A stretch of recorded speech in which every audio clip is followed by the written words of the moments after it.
Bonjour Ami Boujaoudé, Bonjour Nanette, vous allez bien? très bien et vous? Merci. Alors je rappelle que vous êtes directeur général adjoint de Beritech et donc directeur du pôle d'innovation. Avec vous, on va parler de ce programme qui est le ACT Smart.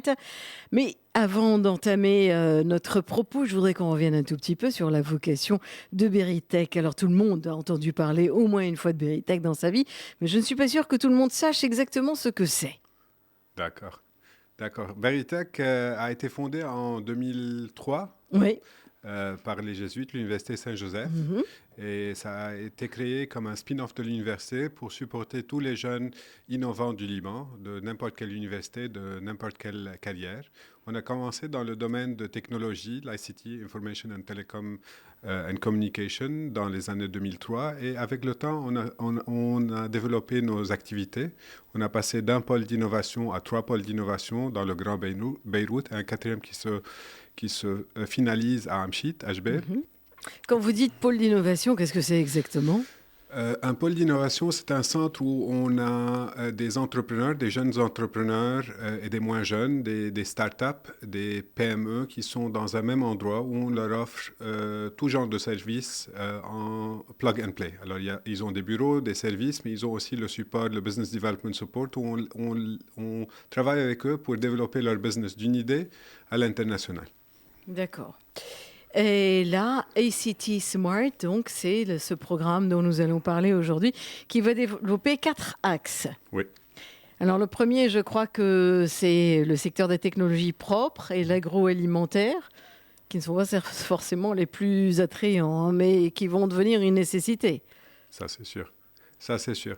Alors, le programme Act Smart, ça vient de la ACT, c'est agroalimentaire, agro-food, clean technologies.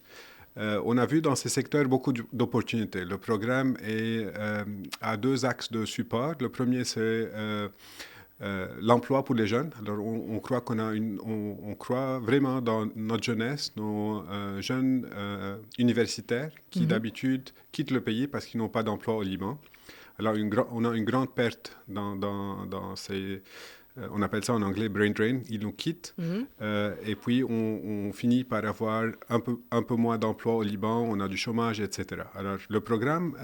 Il n'y a pas que la problématique de l'emploi, parce que quand il y a un emploi, il n'y a pas de salaire suffisamment conséquent pour que ces jeunes restent. c'est ça. Ouais. C'est ça. Alors, pour essayer de regarder cet axe-là, on a vu que dans tout ce qui est agricole et agroalimentaire, il y a beaucoup de potentiel. Mhm. Quand on Un regarde... secteur qui est très boudé, hein, quand même, au Liban. Il est boudé parce que les gens ne sont pas intéressés. Quand on Ouais. parle d'agriculture, on pense aux fermiers, aux paysans qui n'a pas d'argent, qui est vieux, etc. Et pourtant, on voit en France, en ce moment, le phénomène tout à fait inverse. Ça, c'est sûr. Tous ces gens qui se tournent vers l'agriculture, vers un mode de vie beaucoup plus sain, beaucoup plus simple, beaucoup plus reposant, parce qu'il y a ça aussi, hein, Et- mentalement, ne serait-ce. pas seulement ça, mais aussi il peut être très rentable s'il est bien Oui, oui, oui, géré. bien sûr.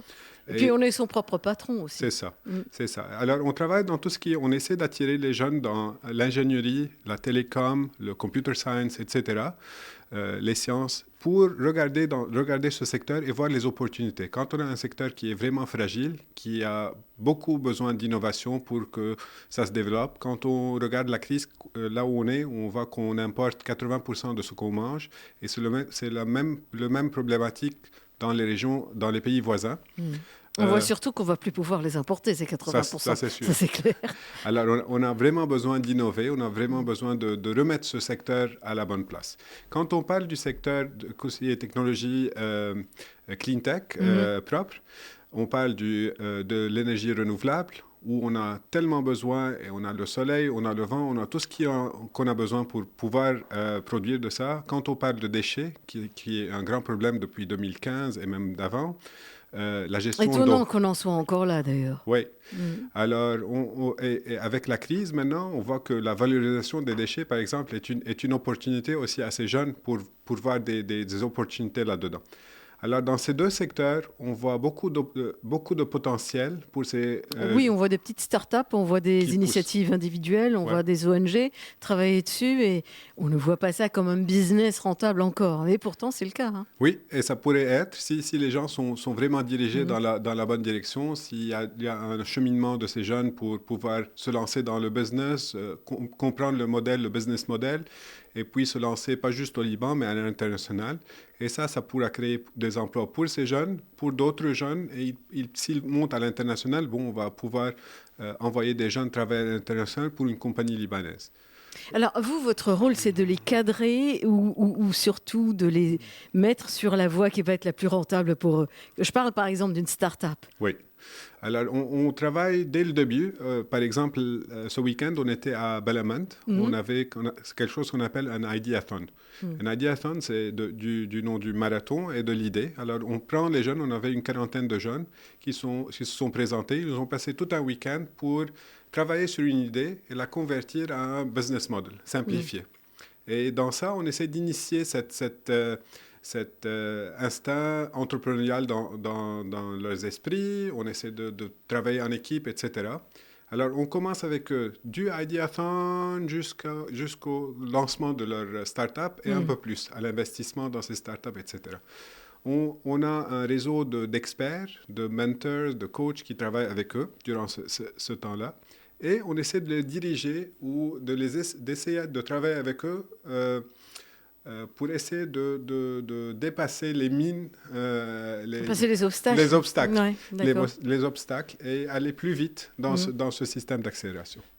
D'accord. Est-ce que vous faites des sortes de think tank aussi? Bien sûr, Ouais. un des piliers de ce programme ou un des axes de ce programme est lié à un des piliers est de travailler avec l'Institut Issam Fares à l'IUB, Mhm. l'American University of Beirut, pour travailler avec eux, pour créer ou pour pousser le gouvernement, le Parlement et les gens autour pour pouvoir créer un environnement qui est plus sain pour ces entreprises pour qu'ils puissent grandir, avoir des incentives, avoir du support, avoir des tax reductions, etc., pour pouvoir passer plus vite dans l'action. Mhm. Alors, on travaille beaucoup sur ça. On travaille sur ce qu'on appelle le Water and Energy for Food Nexus, qui est le nexus pour pouvoir produire de l'alimentation d'une façon saine et sustainable.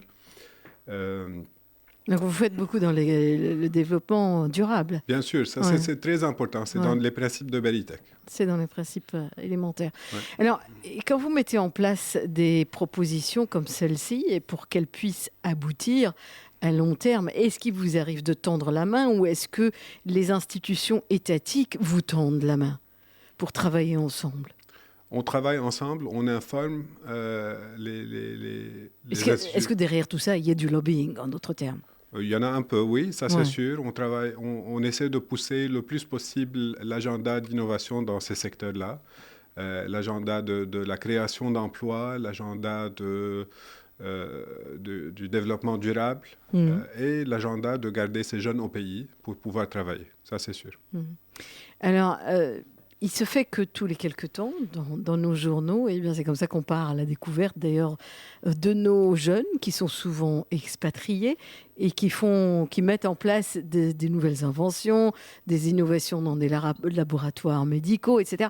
Il y a tous les jours quasiment un jeune qui a trouvé quelque chose et dont on parle dans les journaux. Et moi, je trouve ça assez extraordinaire. Pourquoi il n'y en a pas plus ici, sur place? Bon, il y en Et il y a... en a eu, hein. On a vu des Oui, innovations à oui, l'EUB, on en a vu ailleurs aussi, hein. oui. On a vu quelques nouvelles techniques, on a vu des créations qui sont tout à fait importantes, mais on a l'impression qu'au-delà de ce qu'on a vu, une fois, ça s'est un peu éteint après. C'est vrai. Pour pouvoir avoir de plus en plus d'innovation dans un pays, il faut un investissement de l'État. C'est Mhm. un investissement à long terme.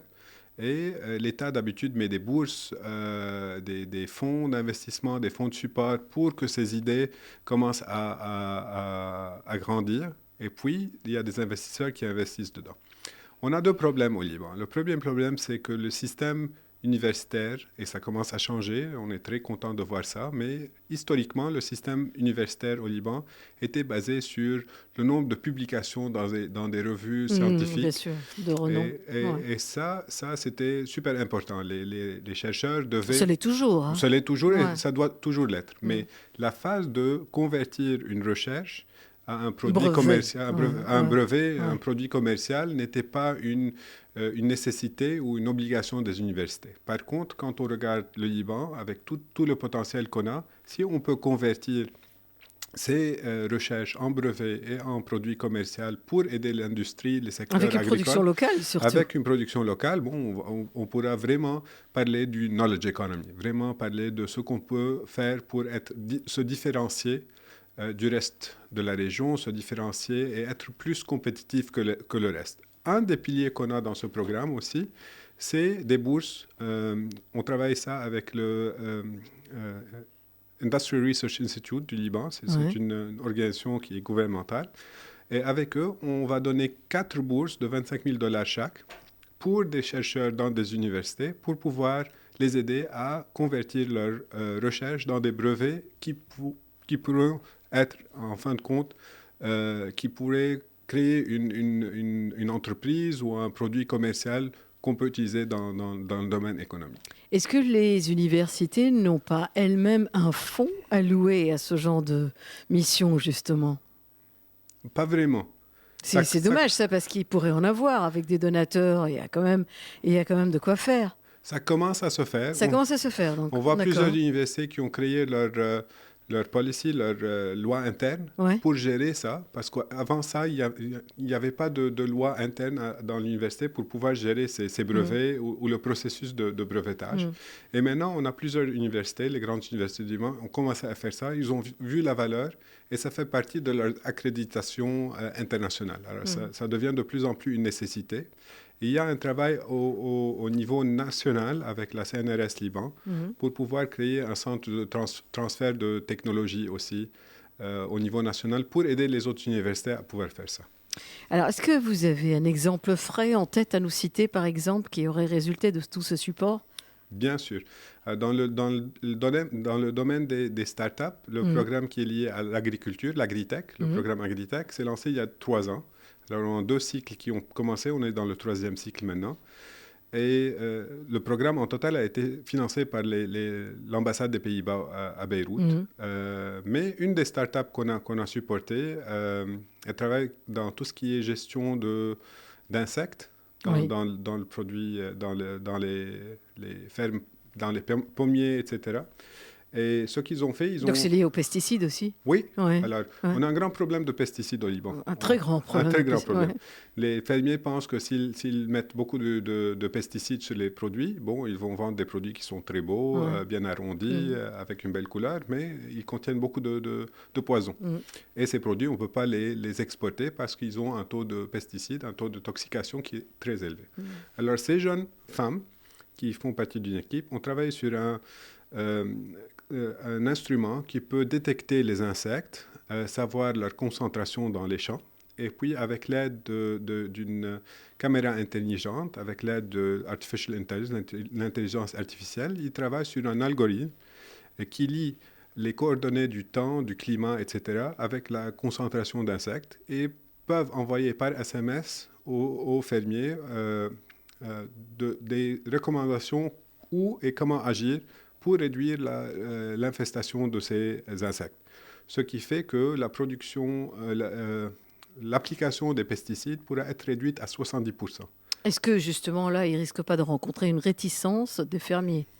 Il y aura une réticence, mais il faut aussi voir c'est pour ça, avec les fermiers, on travaille toujours dans des phases de pilotage. Alors, on pilote, on montre les résultats, puis on passe. Les fermiers, c'est quelque chose de... Ils n'aiment pas prendre des gros risques. Alors, pour eux, s'ils arrêtent de mettre des pesticides aux concentrations dont ils sont habitués, bon, pour eux, c'est un risque. Alors, on travaille sur des systèmes, sur des concentrations pilotes ou des coins pilotes pour leur montrer que ça marche.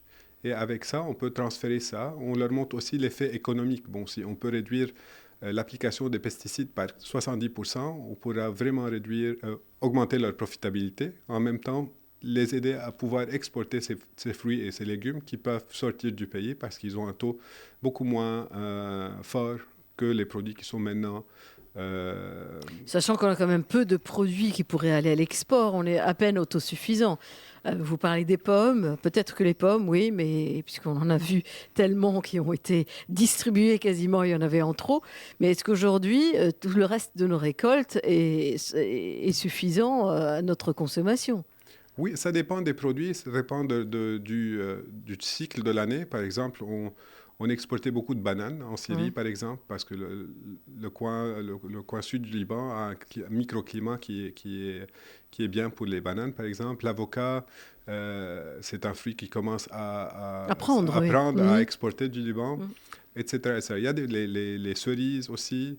Les cerises nous suffisent et peuvent aller à l'exportation aussi? Oui, et le raisin de table. Oui, le raisin, oui, Ouais, j'imagine. ça, c'est des produits qu'on peut vraiment exporter du Liban.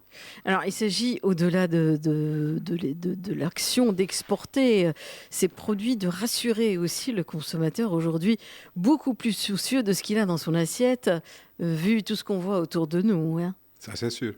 Et là, je pense que les pesticides ont été souvent incriminés. Il y a souvent des articles, d'ailleurs, dans la presse qui en parlent en ce moment. Et je voulais vous demander, vous interroger sur la véracité du label, on va dire, entre guillemets, parce qu'il n'y a pas un label vérifié ici, mais bio. Oui, la label bio, je n'ai pas une opinion très, très exacte là, mais je crois qu'on a besoin. Le bio, c'est un Mais vous exclusif. avez parlé de cette invention, non? Oui, mais Donc, est-ce que ça a été mesuré des cultures bio, entre guillemets? c'est pas une application qui s'utilise pour le bio parce qu'on croit que si on produit dans une grande échelle, il y a un certain pourcentage d'utilisation de pesticides qui peuvent être utilisés à une concentration qui est acceptable avec une durée entre le temps où on met le spray du pesticide et le Au temps moment où qu'on le on consomme, consomme, là, ouais. il y a ce qu'on appelle Integrated Pest Management, Integrated Farm Management, c'est des méthodologies à la certification Global Gap, etc. Il y a des mesures et des labels qui sont bien présentes, dont la plupart du monde les utilise. On commence à voir ça au Liban. La plupart des gens qui font de l'export de produits du Liban sont de plus en plus adeptes à ces labels, à ces orientations, à ces pratiques. Et je crois qu'on a de plus en plus besoin de ça. Alors, évidemment, on sait que souvent ici, c'est le secteur tertiaire qui a été favorisé par le gouvernement au détriment de l'agriculture et de l'industrie. Et aujourd'hui, on est quand même face à un manque de connaissances élémentaires pour pouvoir prendre le relais, non? Je crois que oui, je crois que oui. Euh, il faut travailler avec beaucoup plus d'investisseurs, de gens qui sont intéressés dans le secteur pour y mettre le poids. Mhm. Il faut mettre, je crois, avec la crise aussi, il y a beaucoup de gens qui peuvent investir dans le secteur producteur, comme l'industrie et l'agriculture. Et s'ils investissent dans ce secteur, il y a du potentiel parce qu'on en a besoin de produire localement, on a besoin de revoir le système Mhm. d'électricité au Liban, la décentralisation de l'électricité, etc. Il y a beaucoup de potentiel si on essaie de gérer ces secteurs productifs. Alors aujourd'hui, on se retrouve face à une crise vraiment très grave. Comment est-ce que vous pensez qu'à votre niveau, vous pouvez contribuer mettons, proposer des modèles de sortie de crise en investissant et dans la jeunesse et dans les startups qui vont pouvoir mettre en place de nouvelles politiques?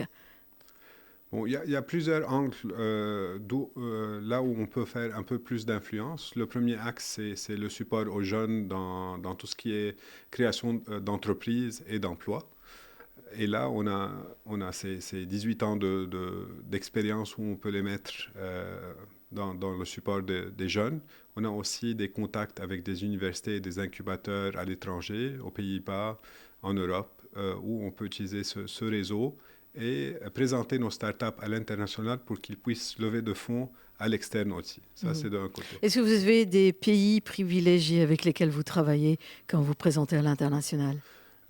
Dans ce programme-là, on travaille beaucoup avec les Pays-Bas, étant donné que le financement est des Pays-Bas. Alors, on essaie d'utiliser le plus possible le réseau qui est offert à nous avec l'ambassade pour pouvoir présenter nos startups, présenter le réseau qu'on a et les startups qu'on a devant des investisseurs européens et hollandais.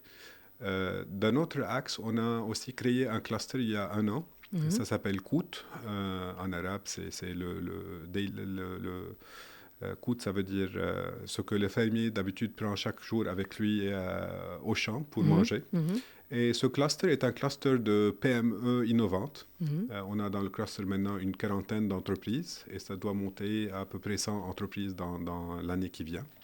Et dans ce cluster, on travaille avec ces entreprises pour pouvoir travailler entre eux, travailler avec les startups qu'on supporte. Et aussi, on travaille avec eux sur tout ce qui est innovation de produits, de services, de business model. On travaille aussi entre eux pour pouvoir trouver les chaînes de valeur, le support, les expertises qu'ils ont pour pouvoir aller à l'international, pour pouvoir être plus compétitifs à l'international et pouvoir lancer des produits qui sont innovants au Liban et compétitifs pour le marché et le pouvoir d'achat libanais. Alors, en travaillant avec le cluster, en travaillant avec des startups, en travaillant avec le think tank de Isam Fares Institute, etc., et les universités, on essaie de faire ce qu'on peut avec le réseautage qu'on a pour pouvoir influencer de plus en plus l'innovation, la création d'emplois qui ne sont pas liés directement au secteur tertiaire. Alors vous avez cité les Pays-Bas, évidemment ils font partie de l'Europe, mais l'Union européenne en tant que telle agit souvent à ce niveau-là. Est-ce qu'ils vous ont déjà soutenu ? Bien sûr, on a travaillé beaucoup avec l'Union européenne, on continue à travailler. On fait partie de plusieurs projets qui sont financés par l'Union européenne au niveau méditerranéen, par exemple. On a trois projets à ce niveau-là, à l'international. Un projet qui est lié à l'investissement dans tout ce qu'on appelle social innovation et startups qui travaillent dans tout ce qui est côté social, green, éducation, etc. On a un autre projet qui travaille sur la valorisation des déchets de l'industrie de vin. Par exemple, dans tout ce qui est déchets de raisin, de vin, il y a beaucoup de phénols qui peuvent être transformés en produits cosmétiques, déjà. Cosmétiques, en produits de préservation de nourriture, etc. Et avec la nouvelle technologie, ça coûte beaucoup moins cher d'extraire ces produits naturels. Ouais, jusque-là, ils en faisaient quoi ? Ils étaient compostés. Ah, juste compostés. Oui. D'accord. Alors, avec un programme comme celui-ci, on essaie de mettre ces technologies dans les mains d'entrepreneurs pour pouvoir valoriser ces déchets et créer une source de revenus pour les producteurs de vin et les vignobles, et en même temps créer de l'emploi pour des jeunes. Alors, on a parlé de l'Union européenne, mais je pense que USAID aussi collabore très souvent dans des projets qui ressemblent à ceci, non ? Est-ce que vous avez travaillé avec eux ? On travaille avec eux sur plusieurs angles à Belitech. On a un programme avec qui on travaille avec Chemonix, qui est un implémenteur de USAID, avec qui on travaille sur tout ce qui est support aux PME, la création d'emplois, le support à l'export, etc. On a aussi 2 fonds d'investissement qui sont supportés directement par USAID, qui sont gérés par une compagnie qui est dirigée par Belitech, qui s'appelle IM Capital. Est-ce que l'avenir appartient aux PME plutôt qu'à l'État dans un pays comme un autre ? Est-ce que je n'ai pas compris la question ? Est-ce que l'avenir appartient plutôt aux PME plutôt qu'à l'État dans un pays comme le nôtre ? C'est une question difficile, Nanette. Je crois que le pays, si on peut trouver un juste milieu, on peut voir si l'État peut être beaucoup plus productif qu'il est maintenant, je crois qu'on aura un futur excellent pour le Liban, mais malheureusement... Pour être productif, il doit avoir de l'argent dans les poches. Oui. Déjà. Oui. Mais je crois que ces jeunes qu'on a au Liban, ils sont tellement talentueux, ils ont tellement d'opportunités, et des programmes comme notre programme peuvent ouvrir leurs portes. On essaie de le garder au Liban. On essaie de travailler pour garder leur... C'est très important. À l'heure actuelle, on voit une fuite de cerveau encore plus importante. C'est pas ce qu'il faut faire pour les retenir en même temps. À nous écouter, je pense que les jeunes ont aussi un peu peur du poids qui pèse sur leurs épaules. On attend d'eux qu'ils changent tout le paysage du pays. Moi, j'appartiens à une génération qui est probablement un peu fatiguée d'avoir vécu et la guerre et ce qui est venu après. Et les jeunes aujourd'hui sont peut-être un peu découragés devant la tâche titanesque, non? Je crois que oui, mais vous n'imaginez pas l'énergie qu'on trouve dans ces jeunes Mhm. qui veulent faire un changement, qui ont toujours cette énergie. C'est vrai qu'ils ont une anxiété assez forte, mais ils croient toujours, ils ont cette énergie qu'on n'a peut-être plus, nous les moins jeunes, mais ils sont prêts à sacrifier du temps. Il y en a plusieurs qui sont prêts à faire un changement dans ce pays. Et je crois que des programmes comme ce programme, des organisations comme Beritech au Liban, ont un très grand rôle pour les aider à s'assurer qu'ils transforment ce pays en un pays qui est beaucoup mieux que ce qu'il est aujourd'hui. Alors, comment fait-on pour pouvoir justement bénéficier de ce support que vous offrez à Beritech? D'accord. Pour le programme d'accélérateur et d'incubation, on a le pilier qui est agriculture et agroalimentaire, ça s'appelle Agritech. Et l'autre pilier qui est Cleanergy, qui est lié à tout ce qui est Clean Energy, Renewable Energy, déchets et eau. Bon, dans ces deux tracks, on a un programme où on peut financer jusqu'à 40 000 $ en cash les dépenses de ces startups. Et le programme est à peu près, il supporte ces jeunes en une valeur de 100 000 $ pour chaque startup. Il y a le website. Alors, si les jeunes vont sur beritech.org/actsmart, ils peuvent voir le programme. Et on a 4 phases d'Idea Fund qui se passent. Dans 2 semaines, on sera au Chouf. Mhm. Dans 4 semaines, on sera au Sud. Et dans 6 semaines, on sera à la Beka. Ces jeunes peuvent venir expérimenter ce week-end, voir comment ils peuvent développer leurs idées. On a beaucoup d'informations sur nos sites website pour pouvoir voir quelles sont les problématiques qu'ils peuvent travailler dessus. Et l'application du cycle d'accélération pour le Cleanergy, ça va se lancer en juin. Alors, l'application pourra se postuler dès maintenant. Et pour le cycle qui est lié à l'agritech, ça va se lancer en octobre 2020. Alors, il y a un peu plus de temps. Mais les jeunes peuvent postuler. Ils peuvent aussi communiquer avec nous sur le site, sur les pages Facebook, Instagram, etc., pour pouvoir avoir plus d'informations sur le programme. Alors, comme vous êtes un incubateur, ma dernière question va porter sur une sorte, si on va dire, de territoire autonome, puisque vous travaillez sur les déchets, l'électricité, l'eau. Est-ce qu'on est, je ne sais pas, près de pouvoir mettre en place, par exemple, une certaine superficie totalement autonome, comme on l'a vu en Suède, par exemple, avec ce fameux village qui était complètement autonome? Je ne sais pas si je dois dire, je l'espère ou pas. Mais je crois qu'on Mais a il manque besoin... rien pour le mettre en place, Non, techniquement. non, pas vraiment, mais il ne manque rien pour le mettre, mais en même temps, on a besoin que les gens soient responsables. On doit de plus en plus supporter les municipalités, par exemple. Mm. Non, parce que vous pourriez aller trouver, par exemple, des entrepreneurs qui ont de gros projets, comme on a des projets de plusieurs villas avec piscine, etc. Oui. Comment faire un petit village totalement autonome? Ça se fait de plus en plus, quoi, avec les générateurs, les panneaux solaires, le Oui, mais on n'en est recyclage. pas encore à recycler son eau, de Non, pas manière à vraiment. ce que l'eau produise l'électricité, pour que tout soit en Ouais, interne, quoi. ouais. Ça Et pourrait se faire. Je crois que la technologie est là, la technologie est justement là, oui. l'intérêt de ces investisseurs qui ont mis ces projets n'était pas vraiment dans tout ce qui est Ça reste renouvelable. beaucoup plus coûteux que la méthode traditionnelle?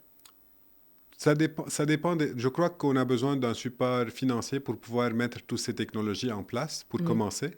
Mais au long terme, ça coûtera beaucoup moins cher. C'est toujours moins Euh, cher à long terme, mais ouais, c'est les investissements initiaux qui sont plus qui élevés. sont plus élevés. Ouais. Rami Boujaoudé, merci beaucoup d'être venu me parler de tout ce programme, ACT, si on ose dire ACT Smart. Et je vous attends dès que vous avez du nouveau. C'est particulièrement intéressant. Et puis surtout, ça tombe tellement bien parce qu'on ne va pas faire autrement de toute façon. Merci encore une fois Merci à vous, Nanette. et à la prochaine. À la prochaine. Au revoir.